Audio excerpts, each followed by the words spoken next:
Hello! O, ayan. Dahil nga ni-request yan yung pagluluto ng chicken karahay, ay yun ang ating dinner ngayon. Ngayon, etong ginawa kong, yung isa kong ginawang chicken karahay, ano yun street food, no? Street food, dun nila niluluto sa kalye. Kaya yun, ibang recipe nun. Etong recipe na gagawin ko pala ngayon ay parang pang restaurant. Kasi ang original recipe nito ay sa chef, Pakistani chef. Gagayahin natin. Kasi nagaya ko na siya, ang sarap eh. So, i-share ko sa inyo ngayon yung recipe. Sige, una! O, yun. Tingnan nyo maglalaga tayo ng 4 na sibuyas. Ipe-pressure cooker natin yan. Kasi gagawin natin siyang paste. Kailangan pag niluto natin yung karahay, hindi kita yung piyas, yung onion. Kaya siya ay ipe-pressure cooker at atin siyang ibe-blender. Okay, yun ang first step. Hiwain natin sa 4 yung 4 na sibuyas, medium size. Tapos lagay natin sa pressure cooker at lagyan natin ng 1 cup ng tubig. Tapos i-pressure cooker natin siya ng 5 minutes lang. Lambot na siya noon. Tapos ibe-blender natin siya.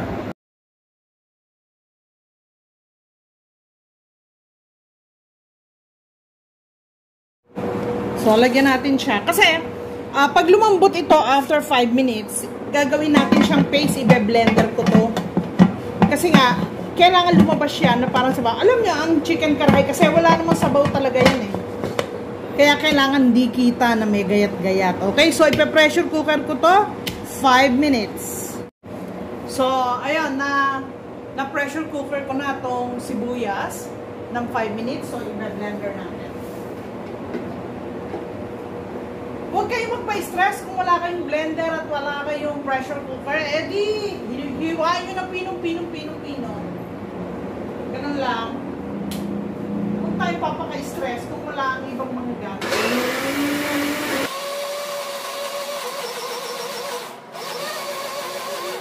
So, ayan. Naging puree na siya. Kaya iintayin na natin ngayon yung susunod na gagawin natin. Okay? Ang susunod natin gagawin ngayon ay eto dito na sa karahay. So, ang iluluto natin ay 1 kilo chicken, ha? 1 kilo chicken yan. O, lalagay natin dito. Tapos, lagyan natin ng hiniwa-hiwang kamatis. 4 na kamatis yan, hiniwa-hiwa. Kaya malaki hiwa nyo, kaya maliit, pwede yun. Huwag matakot.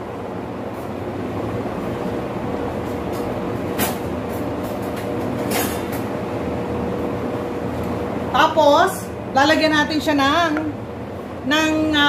paste ng garlic at saka ginger. Ginger garlic paste. Okay? So, lagyan natin siya. Tapos, lagyan natin siya ng 1 teaspoon ng asin. Asin, ha? Teaspoon ang sinasabi ko, ha? Hindi kutsara.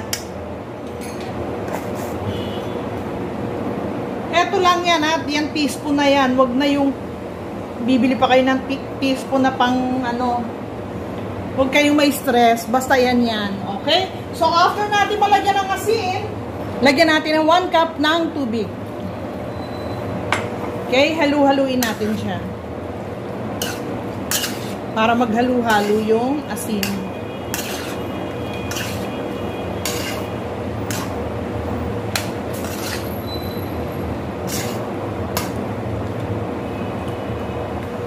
Yan.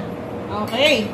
Tapos, takpan natin siya at isasalang na natin hanggang lumambot mga 15 to 20 minutes. Yan.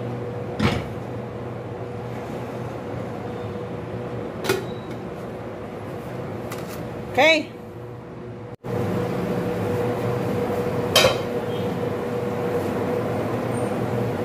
Yan, medyo malambot-lambot na yung manok. Okay. O, yan. Tapos, luto na rin yung ating kamatis.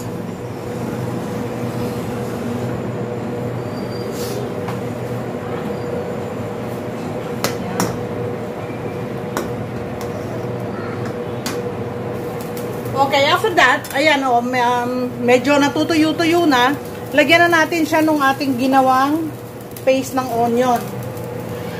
Mga 1 cup yun eh. O, yan. Kasi ang onion ay patubig din. Mga 5 minutes pa to. Okay, yan. Medyo tuyo-tuyo na at nadurog na natin ang bongga, yung kamatis. Yan. Dapat yan, tuyong-tuyo. Pero, sinasadya ko meron siyang sabaw kasi gusto ng aking mga binata ay medyo nakukuha nila yung sabaw-sabaw ng konti. So, after ng ganyan, luto na, lagyan na natin siya ng ghee. Diba wala tayong nilagay na mantika? Ghee. Ngayon, huwag kayong ma-stress kung wala kayong mantika. Kung wala kayong ghee. O, di mantika gamitin nyo. Ganun lang. Huwag tayong ma-stress.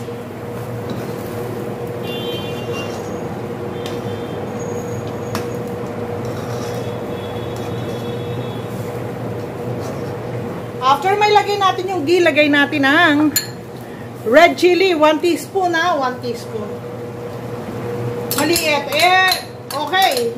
Kung yung mga may asawang Pakistani na nasa malayong lugar, wala sa Pakistan. Halimbawa, nandun kayo sa Pilipinas, walang red chili.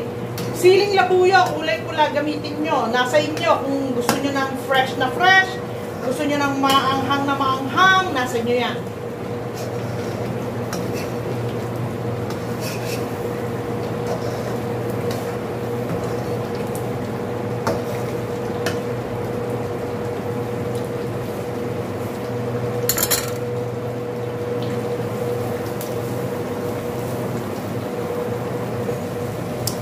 Kaya po, tapos nung medyo nawawala na yung pinaka-tubig, no, natutuyo na siya, humihiwalay na yung pinaka-ghee or yung pinaka-oil, ilalagay na natin ang 1 cup naman ng dahi.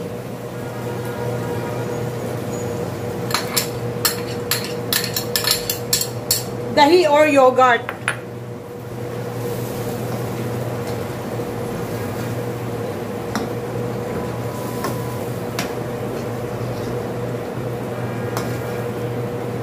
So, pagka natutunan natin gumawa ng magandang karahay, masarap na karahay, matutuwa ang inyong mga asawa at mga juwawa na mga Pakistani dahil karahay ay pinakasikat na street food bukod sa biryani. Karahay talaga ang hanap. Ganon.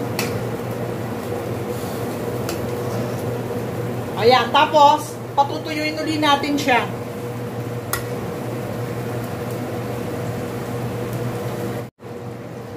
At ayan na nga, na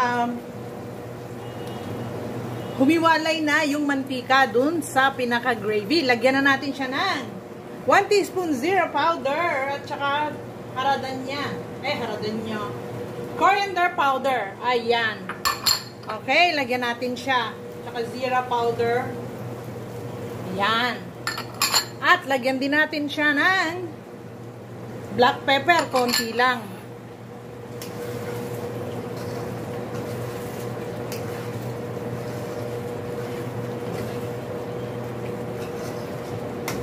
Luto-lutuin na natin ang ating masala.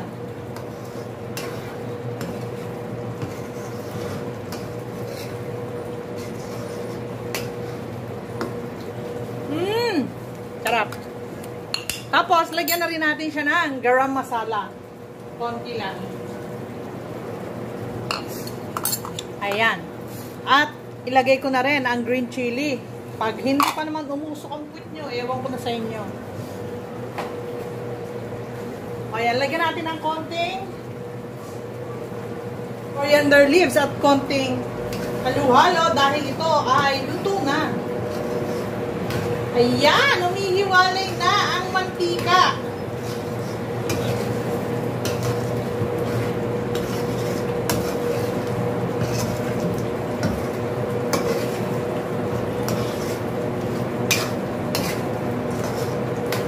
Now, adjust na lang yung salt. Ayan. Kasi 'di ba kanina nung nilaga natin siya sa kasama ng kamatis, ay 1 teaspoon lang nilagay nating salt. So nasa inyo na 'yan kung i-adjust nyo.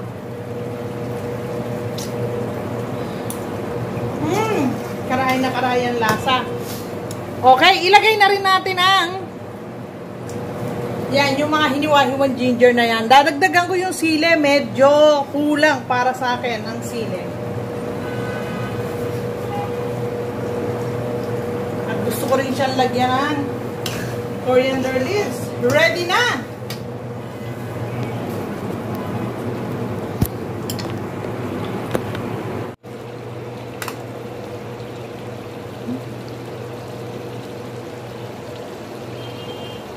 At tapos na nga ang ating chicken karahay. Lalagyan na natin siya ng pang-garnish. Yan. Tapos, nilalagyan ko din siya ng butter para masarap-sarap sa ibabaw. Yan. Yan. Tapos na ang ating chicken karahay. Tikman na natin. Ang bango, mga mamshi.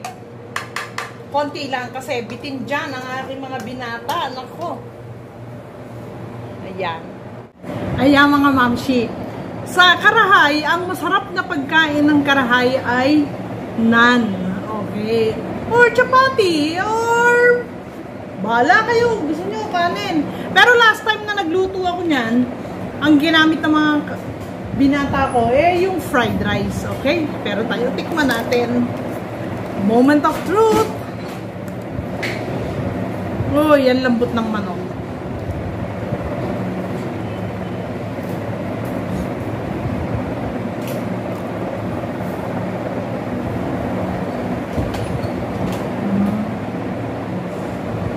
Karahay na karahay. Ang sarap ng hamangsi.